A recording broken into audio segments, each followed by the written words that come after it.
तर दक्षिण मुंबईमध्ये वरळीमध्ये जिथे आदित्य ठाकरेंची कॉन्स्टिट्युएन्सी आहे फक्त 6,000 मतांचा लीड आहे. मराठी माणसांनी मतदान जर त्या ठिकाणी केलं असतं तर शिवडीमध्ये यांनी 30, 35, 40,000 मतांची लीड घ्यायला हवी होती. जर मराठी माणसांनी मतदान त्यांना केलं असतं तर ईशान्य मुंबईमध्ये विक्रोळी आणि भांडूप पिऊन 60,000 मतांचा लीड त्यांनी घ्यायला पाहिजे होता. नाही घेऊ शकले. 7 आणि 8,000वर त्या ठिकाणी थांबले. याचा अर्थ मराठी माणूस त्यांच्यासोबत गेला नाही.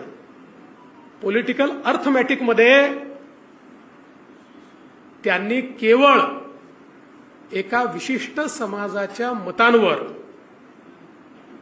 काही जागांवर एखाद्या विधानसभेमध्ये इतकी प्रचंड आघाडी घेतली की त्याच्या आधारावर त्यांना निवडून येता आलं.